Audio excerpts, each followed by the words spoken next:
오늘은 주님이 고난당하신 그러한 고난 주간이 시작하는 주일입니다. 우리는 한 주간 새벽 기도와 또 수요예배를 통해서 주의 고난에 대해서 함께 생각하려고 합니다. 이 시간에는 주님께서 참으로 고통스럽게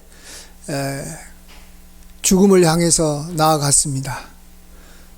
정말 보통의 이러한 고난이 아닙니다. 그리고 보통의 일반적인 죽음이 아니었습니다. 왜 이렇게 주님께서 고통스럽게 돌아가셔야만 했는가? 과연 우리의 어떤 죄 때문에 이렇게 주님께서 이렇게 고난을 당하셔야 했는가 하는 것을 생각해 보고자 합니다. 주님께서 당하신 그러한 고난은 먼저는 참 이 머리에 이 가시관을 쓰셨다라는 것입니다. 가시관을 쓰셔서 얼굴에 피가 아주 흥건하게 젖어 흘러내렸습니다. 그리고 예수님께서는 또 이 채찍에 맞으셨는데 그러한 채찍 끝에는 이 구슬이나 또 뼈 조각이 달려 있어서 살점을 뜯어냈습니다. 온몸에 상처가 나고 피가 흘러나왔습니다. 로마 기록에 따르면 채찍질 그러한 이 형만으로 피가 너무 많이 흐르기 때문에 십자가형에 이렇게 가지도 못하고 죽는 경우가 흔했다고 전해집니다. 예수님 옆에서 함께 죽었던 강도 두 사람은 이 채찍을 맞지 않았기 때문에 골고다 언덕까지 십자가를 이렇게 지고 갈 수 있었지만 예수님은 그 전에 너무 많이 피를 흘리고 고통을 당하셨기 때문에 중간에 계속해서 쓰러지시고 그래서 할 수 없이 구레네에서 온 시몬이 예수님의 십자가를 대신 지고 갈 수밖에 없었던 만큼 예수님은 굉장히 고통을 받으셨죠. 또 예수님의 죽음도 가장 처참했습니다. 우리가 보통 사형을 집행한다 그러면 교수형을 많이 생각합니다. 목에다가 줄을 걸고 이렇게 밑으로 이렇게 떨어뜨리면 숨이 막혀서 죽는 거. 아니면은 칼로 또 창으로 한 번에 이 교수대에서 이렇게 목을 베어서 죽이는 방법이 있습니다. 근데 이 십자가형은 이 자기의 손과 발을 묶은 다음에 거기다가 못을 박아서 정말로 굉장히 오랫동안 이렇게 고통을 받고 또 숨이 이렇게 막혀서 굉장히 힘든 그러한 시간들을 많이 보내야 합니다. 예수님께서는 굉장히 건강하셨지만 그 전에 너무 고통스럽기 때문에 사실은 다른 강도들보다도 굉장히 일찍이 좀 십자가에서 죽어야만 할 만큼 힘들었습니다. 근데 그냥 예수님께서 우리 죄를 위해서 쉽게 죽을 수도 있지 않았는가? 피 흘림이 없이는 죄사함이 없다고 했습니다.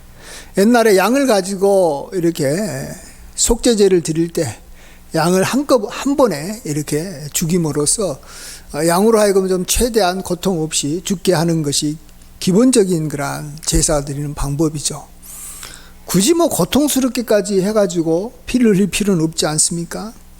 근데 예수님께서는 이렇게 비참하고 이렇게 오랫동안 참 힘들게 고난을 받고 그것도 가장 처참하게 십자가에서 이렇게 피를 흘리면서 죽어야만 할 만큼 우리의 죄가 굉장히 무섭다라는 것을 보여준다고 생각합니다.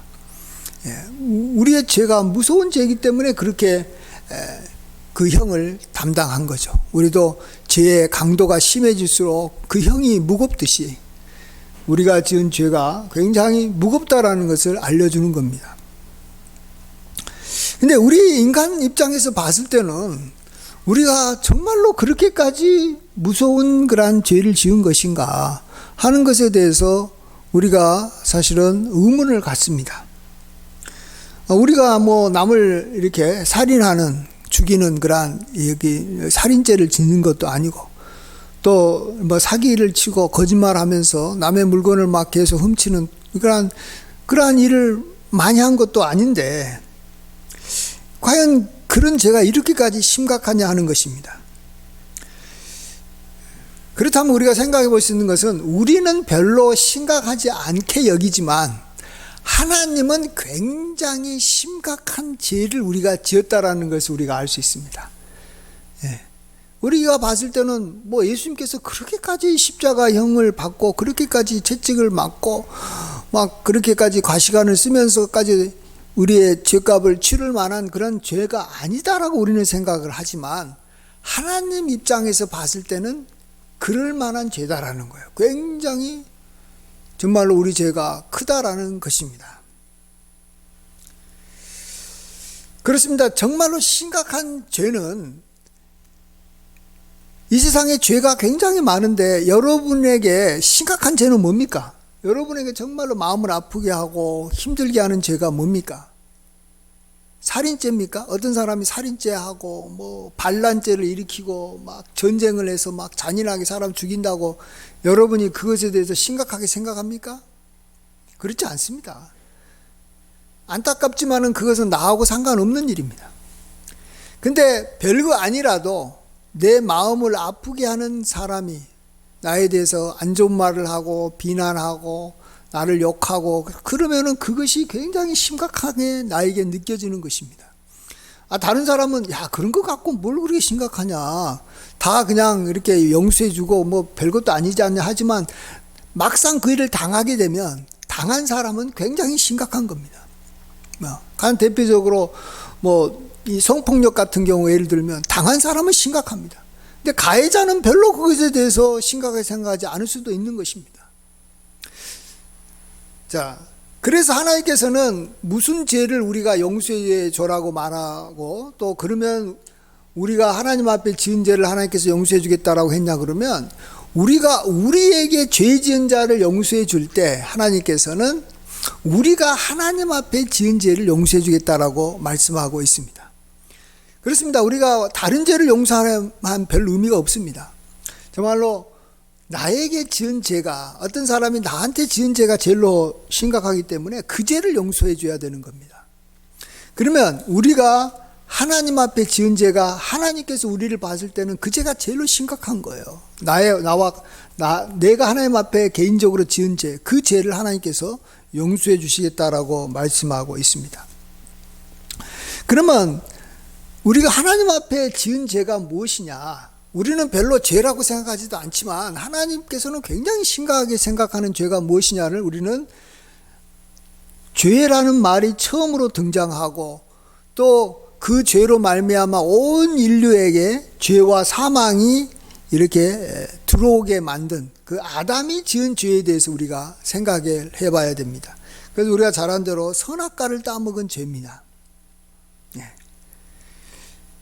아담은 그것을 죄로 여기지도 않았지만 하나님께서는 이걸 심각하게 여기셨기 때문에 아담을 어떻게 하시냐 그러면 아담을 에덴 동산에서 내쫓아버리고 천사를 보내서 이 두루 도는 불칼을 갖고 생명나무의 길을 지키겠습니다.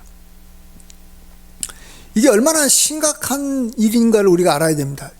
에덴 동산 중앙에는 나무가 몇 그루가 있었죠? 중앙에? 예? 2그루가 있었어요. 여러 나무가 많았지만 중앙에는 딱 2그루가 있었어요. 아주 이 2그루가 굉장히 중요한 의미를 갖고 있습니다.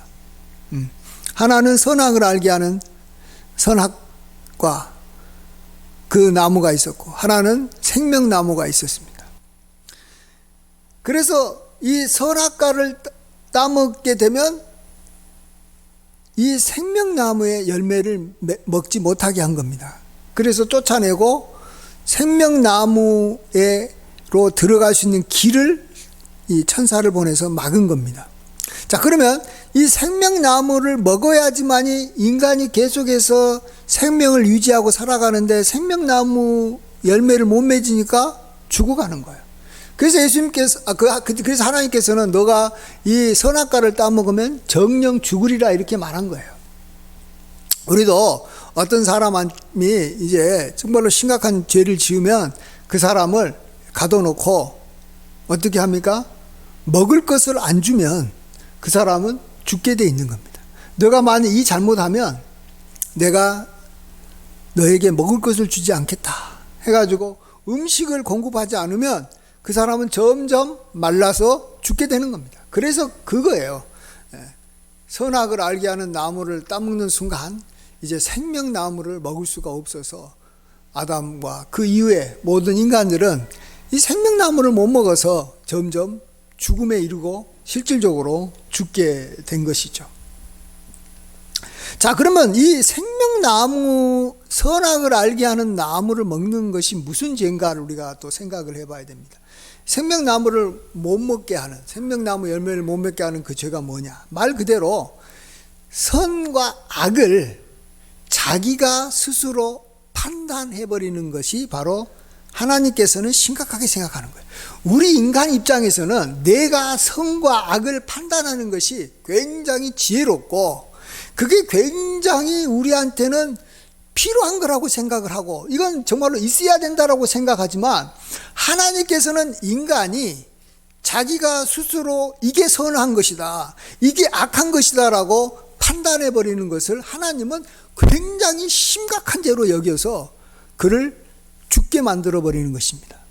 생명나무의 열매를 다시는 못 따먹게 해버린 것입니다. 왜 그렇습니까? 잘 생각해 봐야 됩니다. 우리 여기서 하나님 입장과 우리 입장이 굉장히 다르다는 것을 알아야 됩니다. 아담은 그걸 먹으면 굉장히 자기가 지혜로워지고 하나님같이 될 것 같아서 먹은 거예요. 이게 좋은 거예요. 자기 입장에서 봤을 때는. 근데 하나님은 그걸 굉장히 싫어했다라는 것입니다.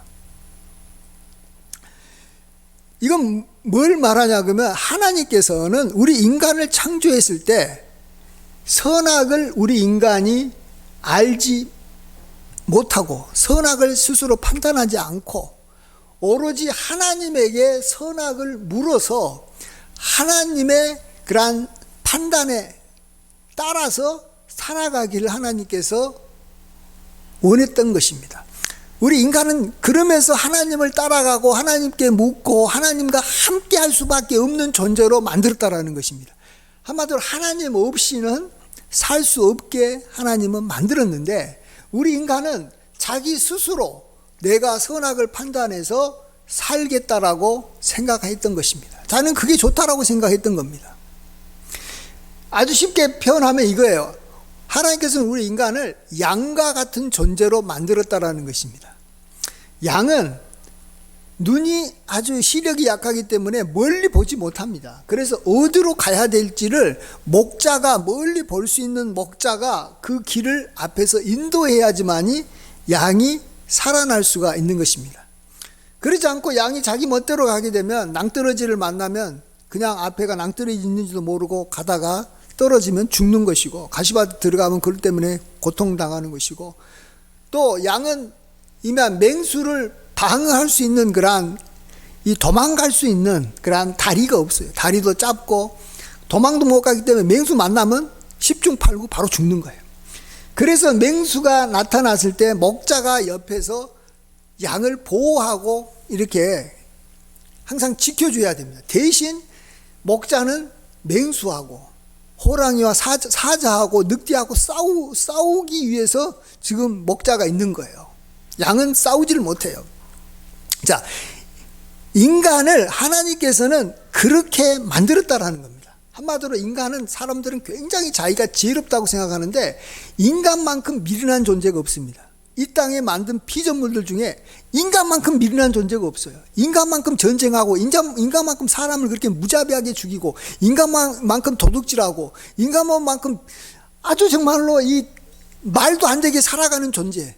막 중독이 돼가지고 술 처먹고 난리가 나고 뭐 필요도 없는 것들 가지고 막 어마어마하게 막 자기의 모든 걸 쏟아보면서 바보같이 사는 존재가 인간만큼 어리석은 존재가 없다라는 걸 우리가 인정해야 됩니다. 그러면 우리 인간이 어떻게 하면 지혜롭게 살 수 있고, 어떻게 하면 바르게 살 수 있고, 어떻게 하면 올바르게 살 수 있느냐? 하나님께 가서 물어보는 거예요. 하나님, 이게 맞습니까? 이렇게 해야 됩니까? 이게 옳은 겁니까? 이렇게 해야 됩니까? 맞습니까? 항상 하나님 앞에 물어봐야 되는 것입니다. 그리고 우리를 항상 공격하는 악한 마귀는 우리보다도 항상 강합니다. 우리의 원수는, 우리를 멸망시키려고 하는 우리의 원수는 항상 강합니다. 그렇기 때문에 그러한 원수들로부터 우리가 보호받고 우리 생명을 지켜나가려면 하나님께서 항상 주야로 우리를 지켜주셔야 되는 것입니다. 우리 인간은 그런 존재예요. 근데 자기가 나는 선악을 판단하겠다라는 거예요. 나는 옳고 그른 것이 내가 뭔지를 내가 스스로 알고 싶다라는 거예요. 그리고 내가 옳은 길로 가겠다라는 거예요. 하나님께서는 내가 만일 잘못해가지고 잘못된 길로 가가지고 어려우면 그때 가서 좀 나를 도와주십시오. 이 정도로 하나님을 필요로 하는 것이지, 내가 무슨 계획을 짜고 뭘 판단하고 할 때 하나님께서 그것을 하나하나 처음부터 간섭하지 말아라는 것입니다. 예. 내가 어려우면 도와주는 존재지, 나를 이렇게 목자처럼 어디로 가야 될지, 어디서 쉬어야 될지 하나하나 다 코치하고 인도하는 그러한 역할은 하나님이 굳이 하실 필요가 없습니다. 우리 인간은 하나님 앞에 그렇게 항상 요구한다라는 것입니다.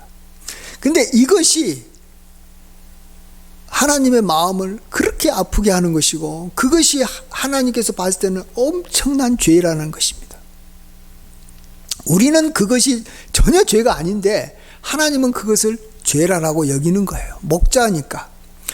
어떤 이 관광객이 이 중동 지역에 이렇게 여기 양치는 그러한 이 목장을 이렇게 가다가 구경을 했습니다. 근데 어느 한 우리에, 작은 우리에 이 양 한 마리가 이렇게 가둬져 있는 거예요. 그래서 목자가 가서 음식을 주는 거예요. 다른 양하고 같이 이렇게 밖으로 못 나가게 딱 막아놨어요.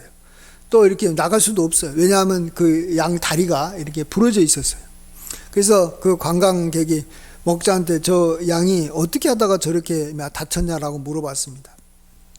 그러니까 목자가 하는 말이, 저 양의 다리는 어디 가다가 다친 게 아니고 자기가 다리를 일부러 이렇게 부러뜨려서 이렇게 다치게 했다라고 말한 거예요. 아니, 양을 어떻게 목자가 보호하지 못하고 양의 다리를 부러뜨렸습니까? 그러니까 하는 말이, 이 양은 나를 신뢰하지 못하고 항상 자기 마음대로 간다라는 거예요. 내가 이렇게 나와라고 하면 나오지도 않고, 오른쪽으로 가자고 왼쪽으로 가고, 항상 지멋대로 간다는 거예요. 그래서 이 양은 굉장히 위험한 양이 됐다라는 거예요. 자기 마음대로 가다 보니까 굉장히 위험한 곳으로 가고, 맹수가 있는 곳으로 자꾸 가가지고, 몇 번 죽을 뻔한 것을 내가 가가지고 건져왔는데 또 가가지고 또 지가 죽으려고 막 찾고, 맹수가 있는 곳으로 가고 낭떠러지가 있는 곳으로 가가지고 이렇게 했다가는 도저히 안 될 것 같아서 자기가 양의 다리를 뻗어놓고 우리에 넣은 다음에 자기가 이제 음식을 매일 주는 수고를 한다라는 거예요. 네. 그러면서 기대하는 건 뭐냐 그러면, 이 양이 내가 매일 음식을 주잖아요. 일용할 양식을 주면은 일용할 양식을 주는 사람을 좋아하고 신뢰하거든요. 자기는 그냥 가만히 있으면 죽을 수밖에 없는 존재인데, 자기한테 와가지고 꼴을 매일 아침마다 저녁마다 주는 그러한 이 목자를 보고 혹시 신뢰하는 마음이 생겨서 이제 다리가 다 낫게 되면 자기 말을 좀 잘 따르지 않을까 해가지고 이런 이 조치를 취하고 있다라고 말을 했다라는 겁니다. 그렇습니다. 이 목자를 정말로 힘들게 하는 거예요. 이 양은 자기 나름대로는 그냥 좋은 길로 가겠다라고 막 이렇게 설쳐가고 있지만, 그렇게 자꾸 자기 길로 가다가 막 죽을 것 같으니까 이 목자에게는 이 양이 진짜 골치 아픈 양인 거예요. 골치 아픈 양이.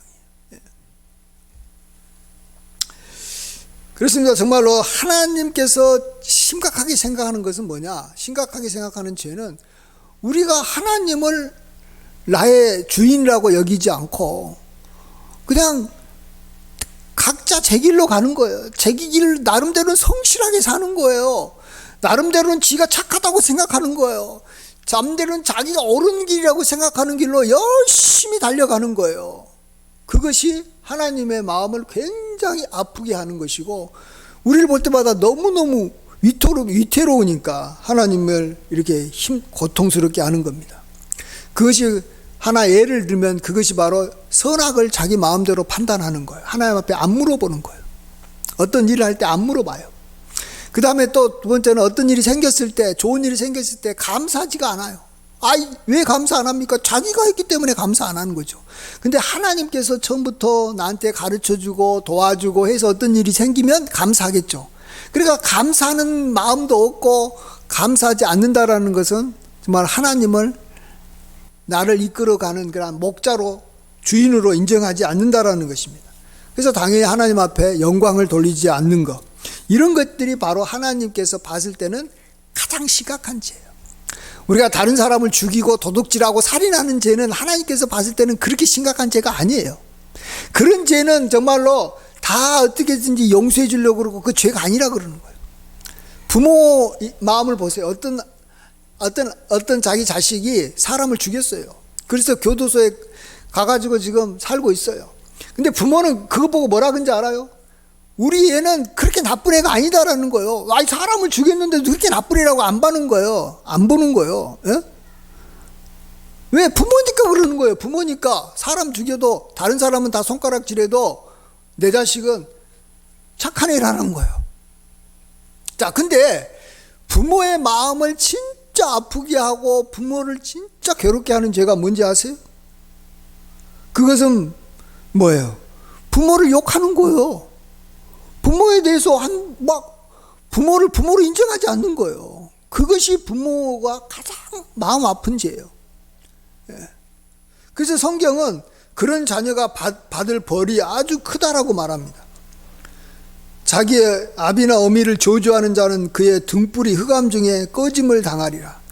아비를 조롱하며 어미를 순종하기를 싫어하는 자의 눈은 까마귀에게 쪼이고 독수리 새끼에게 먹히리라.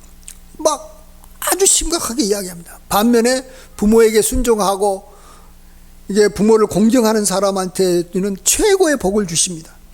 내 아버지와 어머니를 공경하라. 이것이 약속 있는 첫 계명이니 이로써 내가 잘되고 땅에서 장수하리라. 예.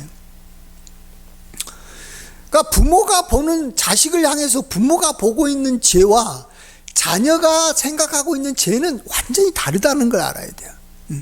자녀는 자기가 도둑질하고 사람 죽이면 그게 심각한 죄라고 생각하지만 하나님이나 부모는 그건 죄로 여기지도 않아요. 예. 정말로 심각한 것은 저주하고 욕하고 자기 부모를 갖다가 부모를 인정하지 않고 자기 멋대로 살아버리는 죄예요. 이 목사인 저한테도 정말로 제가 이 목회를 하면서 저한테 정말로 이 심각한, 다른 우리 교인들이 저지를 수 있는 죄 중에서 제일로 심각한 죄가 뭐겠습니까? 저를 목사로 인정하지 않는 것이 제가 봤을 때는 제일 심각해요. 근데 교인들은 자기가 봤을 때는 제가 목사 같지도 않으니까 나는 쟤를 목사로 인정하지 않겠다 하고 내쫓을 수도 있어요.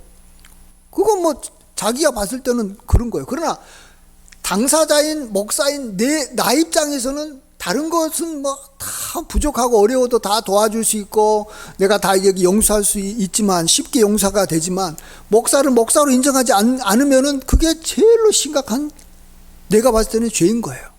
그렇잖아요? 여러분도 뭐가 여러분한테는 가장 심각한 죄예요. 내가 자녀인데 부모가 나를 자녀로 취급해버리지 않은 것이 제일로 심각한 죄예요. 자기의 그러한 본래 자기의 모습을 완전히 자기가 가져야 될 기본적인 그러한 인권, 권리를 갖다가 무시해버리는 것이 가장 심각한 죄라는 겁니다. 예. 그래서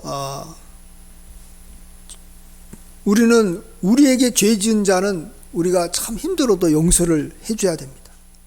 왜냐하면 그리하지 나도 하나님에게 지은 죄를 용서받을 수 있기 때문에 그런 것이죠. 내가 선악을 하나님 앞에 묻지 않고 내 마음대로 살았던 죄, 하나님께서 행한 것들에 대해서 감사하지 않은 죄, 좋은 일이 생겼을 때 하나님 앞에 영광을 돌리지 않는 죄가 굉장히 많아요. 그것 때문에 하나님은 굉장히 우리를 심각하게 보고 있어요. 그래서 그거에 대해서 용서받지 못하면 하나님하고 점점 멀어지는 거예요. 그렇기 때문에 그 죄를 용서받기 위해서 우리는 나에게 어떤 사람이 지은 죄가 있으면 빨리 나는 그 사람의 죄를 용서함으로 하나님께서 나에 대해서 굉장히 심각하게 생각하는 죄를 우리가 용서받아야 되는 것입니다. 이제 마지막으로 우리가 이제 하나만 더 이제 생각하고 마치려고 하는데, 자, 우리가 이제 예수님의 보혈 또 예수님의 고난, 죽음으로 우리가 의롭다함을 입었다, 의인이 됐다 하는 것이 뭔가, 정말 예수님의 보혈이 우리한테 그러면 어떤 역할을 미쳤는가 하는 것을 생각해 보려고 합니다. 예수님께서 우리를 위해서 죽으심으로 우리가 의롭게 됐다고 해서 우리가 의로운 삶을 사는 자가 됐습니까? 우리가 도덕적으로 우리가 이제 착하게 사는 사람이 됐습니까? 그건 전혀 아닙니다. 우리는 아무런 변화가 일어나지 않았습니다. 예수님께서 십자가에서 죽고 고난받아도 나한테는 변화가 일어난 건 하나도 없습니다. 그건 뭐가 예수님의 십자가의 그런 이 은혜입니까? 그것은 죄로 인해서 우리가 하나님을 하나님으로 인정하지 않음으로써 생겼던 그러한 우리에게 온 그러한 안 좋은 것들이 다 사라졌다라는 것을 말합니다. 예수님의 보혈은 죄로 인해서 생겼던 문제들을 다 없애준 것이 바로 주님의 보혈의 능력인 것입니다. 자, 그러면 아까도 말씀드렸지만 죄로 인해서 우리는 별로 죄라고 여기지도 않지만 하나님께서 심각하게 생각했던 그 죄로 인해서 생겼던 게 뭡니까? 그것은 우리가 생명나무 열매를 더 이상 먹지 못하게 된 겁니다. 즉 우리는 죽어가는 존재가 되는 것입니다. 우리는 정말 사망으로 가는 거예요. 거기에서 보혈은 우리 죄가 사함받았기 때문에 이제 생명으로 가게 한 것입니다. 우리가 생명의 떡을 먹게 된 것입니다. 우리가 생수를 마시게 된 겁니다. 그래서 우리는 살아나게 된 것입니다. 이제 나중에 우리가 살아난다는 것이 뭔지를 나중에 생각해 보겠습니다. 또 우리가 하나님 앞에 죄를 져가지고 우리는 하나님과의 관계가 완전히 끊어져 버렸습니다. 우리는 하나님을 멀리하게 되고 하나님하고 멀어지게 됐습니다. 관계가 없게 됐어요. 그렇기 때문에 예수님께서 보혈로 우리 죄를 용서해 줌으로써 우리는 이제 하나님하고 관계가 회복된 겁니다. 그래서 그 관계가 회복됐다는 말을 가장 가까운 관계인 내가 하나님하고 부자 관계가 됐다, 하나님하고 부모 자녀 관계가 됐다라고 고백한 겁니다. 하나님 보고 아버지라고, 아무나 아버지라고 말을 못하잖아요. 가장 가까운 관계라는 거예요. 하나님하고 가장 가까운. 옛날에는 원수 관계가 됐는데 나는 원수라고 생각하지 않았어도 하나님께서는 우리를 정말로 원수처럼 생각하고 멀리 봤는데, 실질적으로 그래서 하나님께서 우리를 멀리하면 우리는 자연스럽게 멀어지는 거예요. 근데 그 관계가 이제 가장 가까운 관계로 바뀌었다라는 것입니다. 이게 바로 우리가 예수님의 보혈로 얻은 그러한 은혜인 줄 믿습니다. 자, 그러면 우리 자신은 아무런 변화가 없어요. 우리는 보통 내가 구원받았으면 내가 좀 뭔가 새로운 사람이 돼야 되고, 내가 좀 착하게 살아야 되고, 내가 좀 뭔가 의로운 행위가 나타나야 되는데, 예수님의 보혈을 믿는 사람한테는 그게 하나도 안 나타나는 거예요. 똑같아요. 마치 어떤 사람이 누구랑 결혼을 했어요. 그러면 결혼했다고 해가지고 결혼한 그날부터 그 사람이 성격이 바뀝니까? 그 사람이 이렇게 새로운 사람이 됩니까? 아니에요. 그냥 똑같아요. 단지 그 사람하고 나하고 새로운 관계를 맺게 돼서 그 사람으로부터 도움을 받게 되고 나도 그 사람하고 같이 지내고 살게 되고 뭐 그 사람의 것을 나도 어느 정도 공유를 할 수 있게 됐겠지만 내 자신의 속사람이 변화되거나 그런 것은 아니라는 것입니다. 단지 관계를 맺게 됐다라는 것입니다. 근데 성경에서는 이것을 또한 다른 표현을 하는데 관계를 맺게 됐다라는 말을 다른 표현은 생명을 얻게 됐다라는 표현을 합니다. 생명을 얻게 됐다. 예. 아까는 생명나무를 이제 계속 나무 열매를 맺을 수 있음 먹음으로 말미암아 우리가 생명을 얻게 됐다라는 겁니다. 여러분 여기서 생명을 얻었다라는 것을 다른 말로 말은 뭐냐면 우리는 의를 행하는 일에 이제 열심을 품고 달려갈 수 있게 됐다라는 것을 말합니다. 즉 살아있는 사람은 뛰어가고 달려갈 수 있어요. 근데 죽어있는 사람은 달려갈 수도 없고 움직일 수가 없는 거예요. 꼼짝을 못하는 거예요. 우리가 예수님 믿기 전에는 죄를 향해서는 달려갈 수 있었을지를 몰라도 의를 향해서는 달려가지를 못했어요. 의를 바라볼 수는 있겠지만 의를 우리가 하나하나 정말로 자기 것으로 만들어가고 정말로 성령의 열매가 맺히는 삶은 못 살았어요. 그러나 이제는 우리가 의를 향해서 달려가서 하나님께서 우리에게 주고자 하는 하나님을 닮아가는 그러한 성품들을 이제 내 것으로 만들어갈 수 있게 됐다라는 것입니다. 그래서 우리는 의를 향해서 달려가면 나에게 생명이 있구나라는 것이고, 나 예수님을 오랫동안 믿었는데도 의를 향해서 달려가지 못하고 있다는 것은 좀 문제가 있는 것이고, 또 어떤 사람은 예수님을 믿어도 의를 향해서 막 열심히 달려가가지고 굉장히 예수님을 많이 닮아가는 사람이 있는가 하면, 어떤 사람은 의를 향해서 조금씩밖에 이렇게 다리가 이렇게 전 사람처럼 쩔뚝쩔뚝 걸으면서 가가지고 별로 안 나타난 사람이 있습니다. 자, 여기서 그러면 이렇게 차이는 어디서 나타나느냐, 우리가 이것을 생각해 봐야 됩니다. 어떤 사람은 정말로 예수님 믿고 나중에 시간이 갈수록 많이 변화가 되는데, 어떤 사람은 10년이 가도 20년이 가도 변화가 안 나타나는 사람들이 많아요. 왜 그러냐? 그것은 하나님과 관계가 깊지 않아서 그래요. 하나님의 도움을 많이 받지 못해서 그러는 거예요. 그러면 우리가 다시 한번 처음에 우리로 하여금 하나님과의 관계를 끊어버리게 만들었던 그 죄를 여전히 지금도 짓고 있기 때문에 그래요. 그 죄에 대해서 용서는 받았지만 역시 죄를 짓고 있기 때문에 그래요. 그 죄가 뭐예요? 선악과를 따먹고 자기가 선악을 계속해서 자기 마음대로 판단하는 거예요. 성경을 보고 하나님 앞에 물어보고 목회자한테 물어보고 판단하는 것이 아니라 자기 마음대로 판단하는 거예요. 그 죄를 계속 범하고 있는 사람은 하나님과의 관계가 형성은 됐지만 그 관계가 깊지를 않기 때문에 하나님으로부터 능력을 받지 못해서 우리는 성령의 열매가 제대로 맺히지가 않는 거예요. 사랑과 희락과 화평과 충성과 온유와 절제와 오래 참음과 자비의 양선들이 열매가 맺히지 않는 거예요. 영양분이 이렇게 하나님으로부터 공급받지 못하니까 계속 비슷한 거예요. 작년이나 올해나 계속 비슷하게 살아가는 거예요. 그래서 우리는 처음에 아담이 지었던 이 죄를 우리는 정말로 심각하게 생각해야 되고, 그 심각한 것을 예수님께서 그냥 십자가에서 그냥 빨리 죽는 정도가 아니라 그 전에 채찍질 맞으시고 가시관에 찢기시고 정말로 가장 최고로 무서웠던 그 이 십자가형을 받으신 걸 보면서 이 죄가 심각하다는 걸 좀 알아야 돼요. 그냥 심각한 정도가 아니라 이게 좋아서 더 추구해 가려고 하는 사람들이 대부분 많아요.